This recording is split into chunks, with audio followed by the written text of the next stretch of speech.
নমস্কার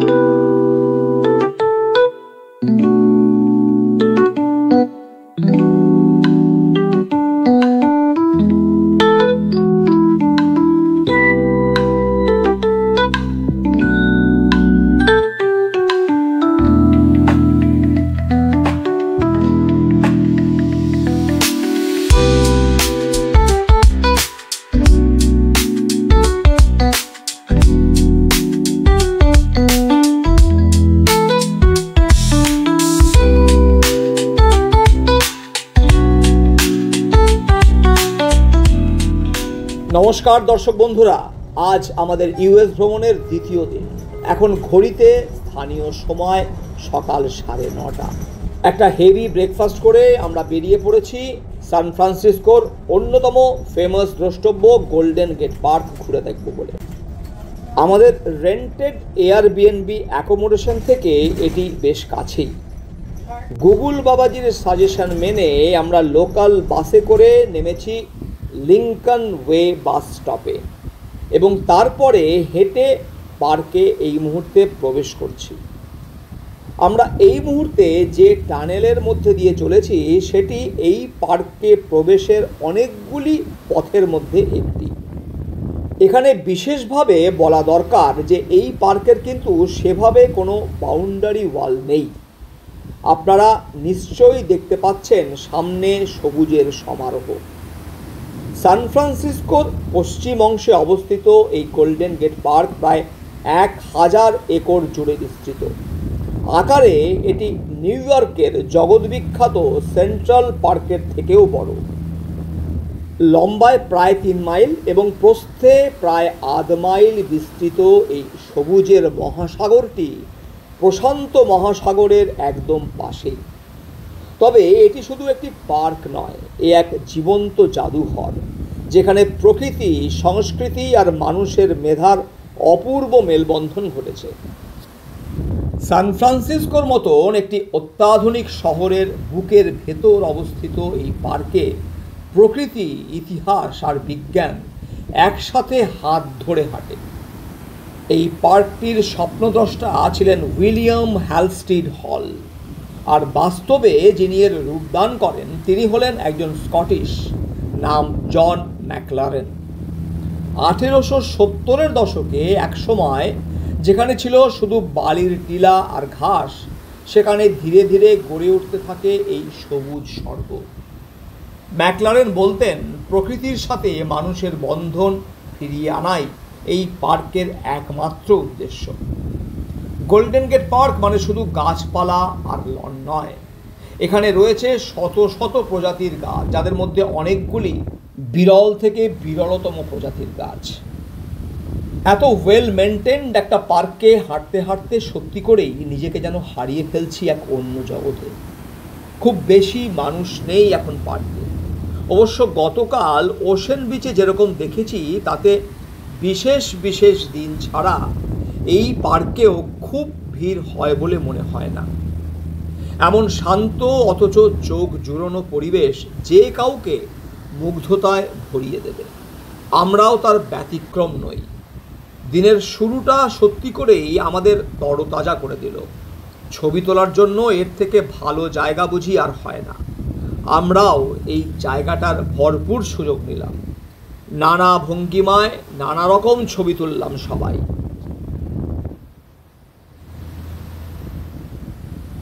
golden gate পার্কের ভেতরে অবস্থিত জাপানিজ টি গার্ডেনটির কথা আগে থেকেই জানা ছিল, কিন্তু সময়ের অভাবে এর ভেতরে আর যাওয়া হলো না। এই বাগানে প্রবেশের মূল্য প্রাপ্তবয়স্কদের জন্য মানে অ্যাডাল্টদের জন্য $13। জাপানি টি গার্ডেনের পাশেই রয়েছে একটি বিশাল ব্রোঞ্জের মূর্তি। মূর্তিটি বিশ্বের অন্যতম শ্রেষ্ঠ সঙ্গীত স্রষ্টা লুইডউইগ ভ্যান বিটোফেনের। এই মূর্তির পাদদেশে খোদাই করা রয়েছে বিটোফেনের বিখ্যাত সিম্ফনিগুলোর নাম। এখন আমরা চলেছি এর পাশেই অবস্থিত ক্যালিফোর্নিয়া একাডেমি অফ সায়েন্সেসের উদ্দেশ্যে। গোল্ডেন গেট পার্কের অন্যতম গর্ব ক্যালিফোর্নিয়া একাডেমি অফ সায়েন্সেস শুধুমাত্র একটি জাদুঘর নয়, এটি একটি natural history museum. Aquarium, planetarium, rain forest dome সব এক ছাদের নিচে।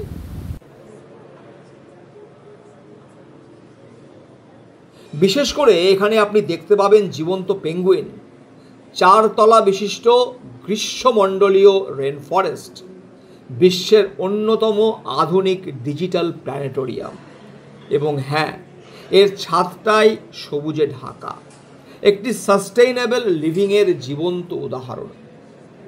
যেহেতু আমাদের হাতে সময় ছিল অসম্ভব কম, তাই সবটা ঘুরে দেখা সম্ভব হলো না। সারাটা দিন এখানে কাটিয়ে দেওয়ার ভরপুর রসদ রয়েছে। এখানে প্রবেশ মূল্য প্রাপ্তবয়স্কদের জন্য $39.75 আর শিশুদের জন্য $29.75। সঙ্গে যদি আপনি শিশুদের নিয়ে আসেন তাহলে অবশ্যই একবেলা এই ক্যালিফোর্নিয়া একাডেমি অফ সায়েন্সেসের জন্য রাখুন। এখানে আর একটা বিষয় আপনাদের জানিয়ে রাখা উচিত, যেটা আমি আগে জানতাম না। অনেক সময় যদি আগে থেকে অনলাইনে টিকিট কাটেন তাহলে এই টিকিটের মূল্যে ডিসকাউন্ট পেতে পারেন। গোল্ডেন গেট পার্কের সবটা কোনোভাবেই একদিনে দেখা সম্ভব নয়, আর আমরা তো এখানে এসেছি মাত্র ঘন্টা 3। এই পার্কের প্রতিটি কোণে লুকিয়ে আছে এক বিস্ময়। প্রতিটি কোণ বলে তার নিজের গল্প। প্রকৃতি, ইতিহাস, বিজ্ঞান আর শিল্প সব কিছু মিলিয়ে এই পার্কটি যেন সান ফ্রান্সিসকোর হৃদস্পন্দন। গোল্ডেন গেট পার্কের সবুজ ছায়া, প্রশান্ত পথ আর পাখির কলতান, এসবের সৌন্দর্যে মুগ্ধ হয়ে আমরা এখন চলেছি এক ভিন্ন অভিজ্ঞতার খোঁজে। আমাদের গন্তব্য সান ফ্রান্সিসকোর সবচেয়ে পরিচিত, সবচেয়ে আইকনিক স্থান গোল্ডেন গেট ব্রিজ। গুগলের সাহায্য নিয়ে লোকাল বাসে চেপে পৌঁছালাম আমরা ভিস্টা পয়েন্টে। এটি গোল্ডেন গেট ব্রিজের ঠিক উত্তরে, সসালিটোর দিকে যাওয়ার পথে একটি উঁচু জায়গা, যেখান থেকে এই বিখ্যাত ব্রিজের পুরো কাঠামো এক নজরে দেখা যায়। যদিও এই ব্রিজ দেখার অনেক জায়গা আছে, কিন্তু আমরা বেছে নিয়েছিলাম এই জায়গাটিকেই, কারণ এটি সবচেয়ে পপুলার এবং ইজিলি অ্যাক্সেসেবল ফর টুরিস্টস। প্রথম দর্শনে মনে হলো যেন এটা কোনো সিনেমার দৃশ্য দেখছি। এত হলিউড মুভিতে এই ব্রিজকে দেখেছি যে এরকমটা মনে হওয়া হয়তো স্বাভাবিক। খানিক আগে অবধি সূর্যের দেখা পাওয়া যায়নি। বাসে করে আস্তে আস্তে আমাদের মনে এটা নিয়ে আশঙ্কাও ছিল যে আদৌ গোল্ডেন গেট ব্রিজের দেখা পাবো কিনা। যাই হোক, চারপাশের কুয়াশা এখন কেটে গেছে, দিনটাও হয়ে উঠেছে রৌদ্রোজ্জ্বল। বেশ কিছু মানুষ এই পয়েন্ট থেকে ব্রিজের অনুপম শোভা দেখছেন, ক্যামেরা বন্দি করছেন। এই গোল্ডেন গেট ব্রিজ শুধু একটা ব্রিজ নয়, এটি এক প্রতীক যা জড়িয়ে আছে আমেরিকার আত্মপরিচয়ের সঙ্গে। এর নির্মাণ শুরু হয় 1933 সালে, সেই সময় যখন আমেরিকা গ্রেট ডিপ্রেশনের শিকার, মানে অর্থনৈতিক মন্দা চরমে। কাজের অভাবে মানুষ হতাশ, জীবিকা অনিশ্চিত। এমন সময় এই প্রকল্প আমেরিকার মানুষকে, সান ফ্রান্সিসকোর মানুষকে দিল কাজ, আশা আর স্বপ্ন। এই ব্রিজের চিফ ইঞ্জিনিয়ার ছিলেন জোসেফ বি স্ট্রস। তিনি এই ব্রিজের স্বপ্নদ্রষ্টা। তার নেতৃত্বে গড়ে ওঠে এই অসাধারণ নির্মাণ, যা শেষ হয় 1937 সালে। শুধু 4 বছরেই তৈরি হয়েছিল এই 2737 মিটার, মানে 2.73 কিলোমিটার দীর্ঘ সাসপেনশন ব্রিজ। সেই সময় এটি ছিল বিশ্বের দীর্ঘতম এবং সবচেয়ে উঁচু সাসপেনশন ব্রিজ। জানলে খুব অবাক হবেন, এই ব্রিজের উপর দিয়ে দৈনিক গড়ে 1 লক্ষ গাড়ি চলাচল করে। এই ব্রিজের রং ইন্টারন্যাশনাল অরেঞ্জ, বিজ্ঞান আর নান্দনিকতার এক মেলবন্ধন। এই উজ্জ্বল লালচে রং কুয়াশার মধ্যে দৃশ্যমানতা বজায় রাখে, আবার শহরের চারপাশের প্রাকৃতিক পরিবেশের সঙ্গে ভারসাম্যও রক্ষা করে। ভিস্টা পয়েন্টে দাঁড়িয়ে আমরা যেন সেই সব ইতিহাসকে নিজের চোখে অনুভব করছি। নিচে বয়ে চলেছে শান্ত প্রবাহ, প্রশান্ত মহাসাগর। ব্রিজের মাঝ দিয়ে চলেছে গাড়ি, শহরের গতি আর প্রকৃতির নীরবতা এখানে একসঙ্গে মিশে গেছে। এই ব্রিজ শুধু মানুষ আর শহরকে যুক্ত করেনি, এটি যুক্ত করেছে কাল, সংস্কৃতি, অনুভব আর অহংকারকে।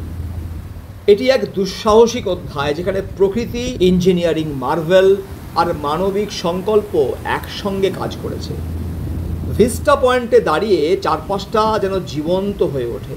সামনে প্রশান্ত মহাসাগরের গম্ভীর নীল জলরাশি, আর তাদের মাঝখানে লাল রঙের এই মহাকাব্যিক ব্রিজ। বেশিক্ষণ দাঁড়িয়ে থাকলে মনে হবে সময় যেন থমকে গেছে। আপনি চাইলে এখানে বসে সূর্যাস্ত দেখতে পারেন, সারাটা দিন এখানে কাটিয়ে দিতে পারেন। সোনালি আলো যখন পড়ে ব্রিজের গায়ে, তখন মনে হয় এটা কোনো বাস্তব দৃশ্য নয়, বরং স্বপ্নের মতো এক মুহূর্ত। গোল্ডেন গেট শুধু সান ফ্রান্সিসকোর গর্ব নয়, এটা বিশ্ব ইতিহাসে এক স্থায়ী ছাপ রেখে গেছে। একে বলা হয় the bridge that couldn't B build. মানে একসময় সবাই বলতো এই জায়গায় ব্রিজ তৈরি করা সম্ভব না। প্রবল স্রোত, হাওয়ার প্রচণ্ড গতি, গভীর জল, ঘন কুয়াশা সব বাধা পেরিয়ে এই অসম্ভবকে সম্ভব করেছিলেন মানুষ। এখানে দাঁড়িয়ে বোঝা যায় এক একটা সাফল্যের পিছনে কত গল্প, কত সংগ্রাম আর কত স্বপ্ন জড়িয়ে থাকে। আজ আমরা যেটাকে শুধুই দর্শনীয় স্থান বলি, সেটি একসময় ছিল অসাধ্য কাজের প্রতীক। পরের গন্তব্যে যাওয়ার জন্য যখন বাসে উঠলাম, তখনও মনটা রয়ে গেছে ওখানেই, ভিস্টা পয়েন্টে। মনে হয় জীবনে কিছু কিছু দৃশ্য থাকে যা শুধু চোখের ভেতর দিয়ে মনে গেঁথে যায়। গোল্ডেন গেট ব্রিজ সেরকমই এক দৃশ্য, যা দৃষ্টির মধ্যে দিয়ে অন্তরে চিরকালীন জায়গা করে নেয়। ঘড়িতে এখন বিকেল ঠিক 3টে। আমরা এবার চলেছি সান ফ্রান্সিসকোর একেবারে প্রাণকেন্দ্রের দিকে। আমাদের গন্তব্য ফিশারম্যানস ওয়ার্ফ। ফিশারম্যানস ওয়ার্ফে নামতেই চোখে পড়ে ভিড়, দোকানপাট, ক্যাফে আর হাজারো মুখ। এটা কেবল পর্যটকদের জায়গা নয়, এ যেন সান ফ্রান্সিসকোর আত্মা। এখানকার বাতাসে লেগে আছে সামুদ্রিক গন্ধ, বেশ জোরেই বইছে ঠান্ডা হাওয়া। রোদ উঠলেও হাওয়ার তীব্রতা বেশ কাঁপিয়েই দিচ্ছে আমাদের। আমরা এগিয়ে চললাম পিয়ের 39-এর দিকে। এই জায়গাটাই হলো ফিশারম্যানস ওয়ার্ফের সবচেয়ে প্রাণবন্ত কেন্দ্র, আর সেখানেই অপেক্ষা করছিল এক মনোমুগ্ধকর দৃশ্য। সি লায়নদের দল, বিশাল মোটা মোটা দাগের কাঠের ফ্লোটিং ডকের উপরে তারা শুয়ে আছে দল বেঁধে।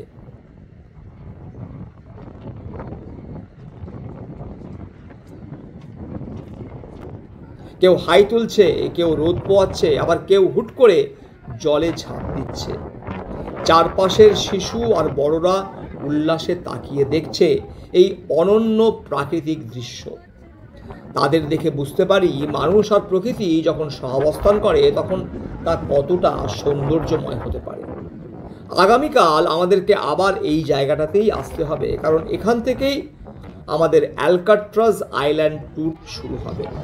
ওই দূরে দেখা যাচ্ছে অ্যালকাট্রাজ আইল্যান্ড।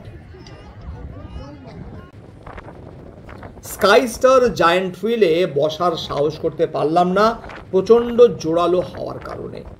তবে এই বিশাল ফেরিজ হুইল আপনাকে সান ফ্রান্সিসকোর শহর ও সমুদ্র দুটোই একসঙ্গে দেখার এক অপরূপ সুযোগ দেয়। কুয়াশার মধ্যে দিয়েই নজরে আসে Golden Gate Bridge. Fisherman's Wharf থেকে বের হয়ে এবার আমরা হাঁটতে হাঁটতে সান ফ্রান্সিসকোর ভেতরের দিকে পা বাড়ালাম। শহরটির প্রত্যেকটি রাস্তাই যেন এক একটি গল্পের বই। রাস্তার চলাচল করা ট্রাম বা কেবল কার, যার গর্জন আর টুংটাং শব্দ মনে করিয়ে দেয় পুরনো দিনের শহরের দৃশ্যপট। প্রতিটি রাস্তা কিছুটা ঢালু, আর তার পাশে সাজানো উঁচু আধুনিক ভবনগুলো যেন ব্যস্ততা আর কর্মচঞ্চলতার প্রতীক। এখানেই রয়েছে শহরের বিজনেস ডিস্ট্রিক্ট, যেখানে বিশ্বের বহু নামী কর্পোরেট হাউসের অফিস, দিনের বেলা এখানে ছুটে চলে মানুষের দল, আর রাতে এই ভবনগুলোর কাচের গায়ে আলো ঝলমল করে, যেন তারারা নেমে এসেছে পৃথিবীতে।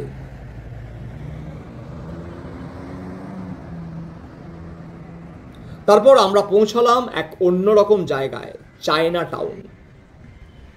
এই যেন সান ফ্রান্সিসকোর ভিতরেই এক নতুন শহর।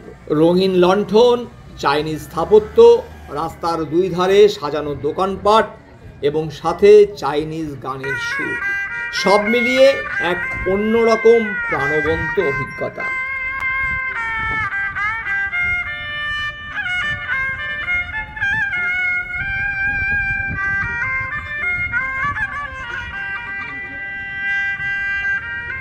চায়না টাউন শুধু খাবার বা কেনাকাটার জায়গা নয়, এটি আমেরিকায় চীনা অভিবাসীদের ইতিহাসের এক গুরুত্বপূর্ণ চিহ্ন। সান ফ্রান্সিসকোর এই অংশে বহু দশক ধরে চীনা সম্প্রদায় বাস করছেন, আর তারা তাদের সংস্কৃতি, ঐতিহ্য এবং জীবনধারা এখানে গড়ে তুলেছেন নিখুঁতভাবে, নিজেদের মতন করে। শহরের মধ্যে এমন বৈচিত্র্য, এত প্রাণচাঞ্চল্য আর ইতিহাসের সংমিশ্রণ খুব কম জায়গাতেই দেখা যায়। ফিশারম্যানস ওয়ার্ফের প্রকৃতি আর প্রাণ, সি লায়ন্সদের কাণ্ড কারখানা, জায়ান্ট হুইলে আকাশ ছোঁয়ার অনুভব, শহরের গতি, কর্পোরেট অফিসের ভার আর চায়না টাউনের গন্ধ ভরা স্মৃতি, সব মিলিয়ে সান ফ্রান্সিসকো যেন এক জীবন্ত ক্যানভাস। একটা শহর কেবল তার রাস্তা বা ভবন দিয়ে চেনা যায় না, তাকে চেনা হয় তার ছন্দে, তার প্রাণে, তার বহুমাত্রিক সংস্কৃতির অভিজ্ঞতায়। আর সান ফ্রান্সিসকো তা যেন প্রতিটি ধাপে, প্রতিটি কোণায় নিজেকে নতুন করে চেনায়। আমেরিকা ভ্রমণের দ্বিতীয় দিনে সান ফ্রান্সিসকো ঘুরে দেখার অভিজ্ঞতা আপনাদের সামনে তুলে ধরলাম। কেমন লাগছে আমার ইউএস ভ্রমণের গল্প শুনতে, তা অবশ্যই জানান কমেন্ট বক্সে। যারা এখনও চ্যানেলটিকে সাবস্ক্রাইব করেননি তাদের কাছে বিনীত আবেদন, চ্যানেলটি সাবস্ক্রাইব করার পাশাপাশি বেল আইকনটিও প্রেস করে রাখুন, যাতে করে আমার পরবর্তী ভিডিও আপলোড হওয়া মাত্রই তার নোটিফিকেশন পৌঁছে যায় আপনার কাছে। আমার এই স্বপ্নের আমেরিকা ভ্রমণের সাথী হয়ে নিজেরাও সেরে নিন আপনাদের ভার্চুয়াল আমেরিকা ভ্রমণ, যাতে করে আগামীতে আপনি যখন আমেরিকা বেড়াতে যাবেন তখন কি দেখবেন আর কি দেখবেন না তার নির্দিষ্ট পরিকল্পনা আপনি নিজেই করতে পারেন। ধন্যবাদ, ভালো থাকুন এবং নিজেদের তৈরি করুন ইউরোপ থেকে আমেরিকা সমস্ত দেশগুলো যাতে নিজেরা পরিকল্পনা করে ঘুরে আসতে পারেন ট্রাভেল এজেন্টদের ফাঁদ এবং লুট এড়িয়ে। যদি নিজেরা এই ভ্রমণ পরিকল্পনা করেন তবে অবশ্যই আমার সঙ্গে যোগাযোগ করতে পারেন। আমি সমস্ত রকমের সহায়তা করতে প্রস্তুত। না, এসব সহায়তার জন্য আমি কোনো রকমের কোনো ফিজ নিই না। নমস্কার।